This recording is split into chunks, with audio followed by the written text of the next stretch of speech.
After a long, very mild and sunny autumn, winter is on its way now, and the wind has made most trees bare. I love looking for bright, interestingly shaped leaves. Sometimes I find all sorts of other things too, like this piece of Lego left over from our summer school programme, or a rare hazelnut. Usually the birds and rodents get there first. We planted a lot of sweet chestnut, cob and hazelnut when we first moved here, but we hardly ever had any harvest of them. It's just not the right climate.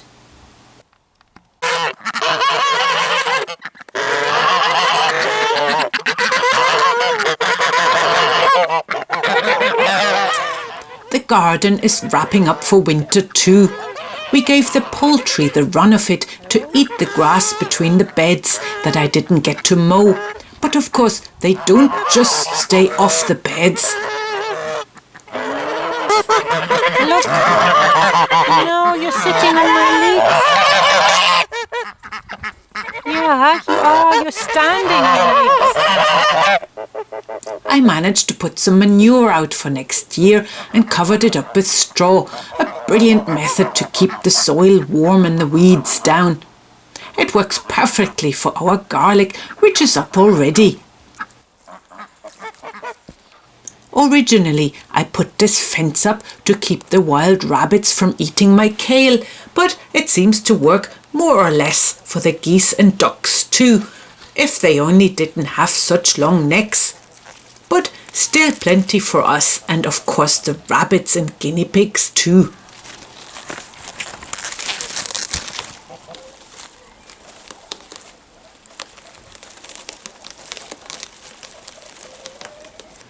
Poor Frosty lost her mum, Violet.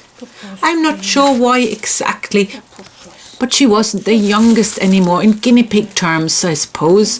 And then she was pregnant again, and there are so many things that can go wrong, aren't there? Cloudy had more baby rabbits who are as cute as always. I never tire watching them.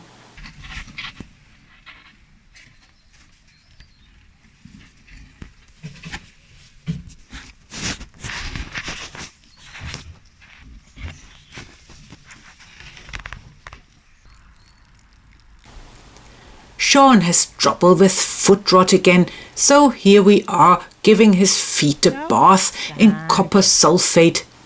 It stains his foot slightly blue, but it is a painless treatment which helps kill the bacteria which cause the condition. That's all right.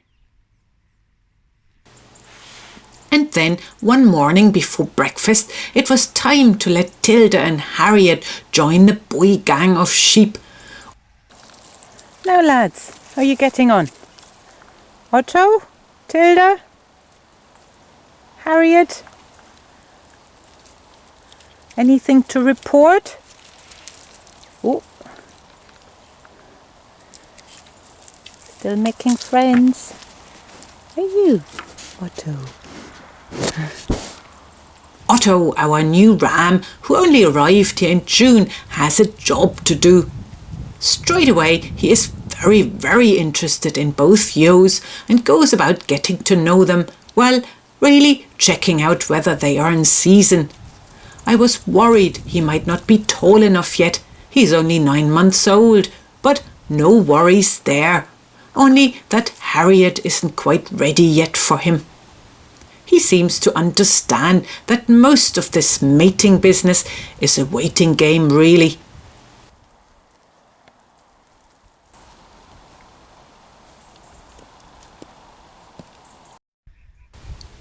Gordon is really good being tethered in different places around the farm, usually. How did you get that all knotted up? Look at it. Hi Gordon, how's your job going? How's it going today? Oh. He clears brambles, nettles and helps with overgrown patches. Very handy when I just don't find the time to trim back things.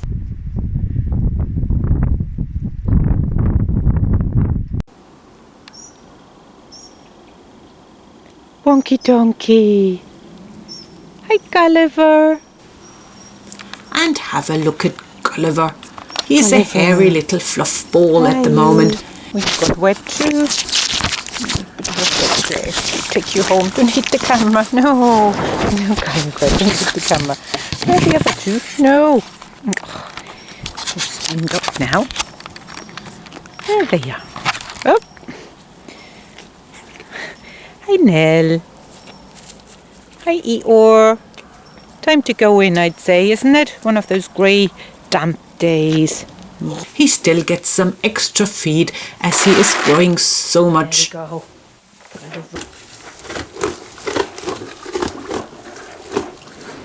The other donkeys mostly get barley straw when they are inside.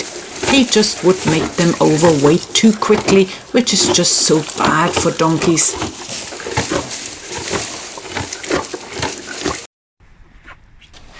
Tim is as busy as ever on his various projects. I thought you had a conveyor belt for this, Tim. Yes, it needs a little modification. His wood chipper, or is it a chunker, is working great. And don't forget, we have a whole new channel now dedicated to all his projects and inventions, way out west workshop stuff.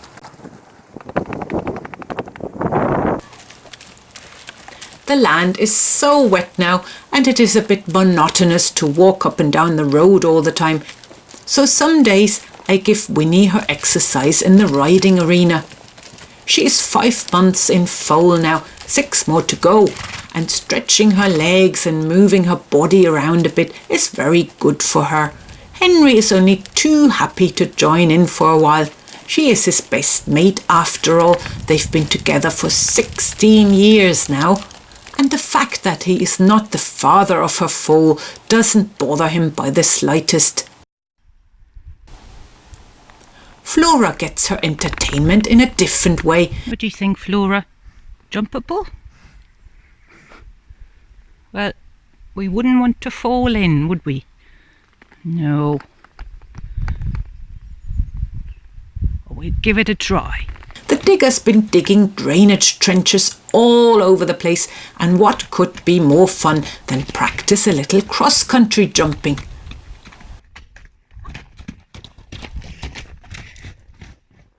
The barn is coming along nicely, but is just not quite ready yet to be used with the children. So on rainy camp days, we retreat to the old barn and simply have no option but to wait for the rain to stop.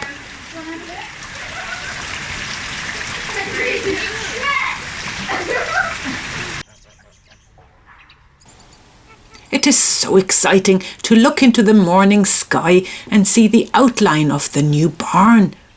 It will all come together. We've come so far already. And judging by how busy the builders are these days, it shouldn't take too long either. These are trenches for water, electricity, sewage and drainage.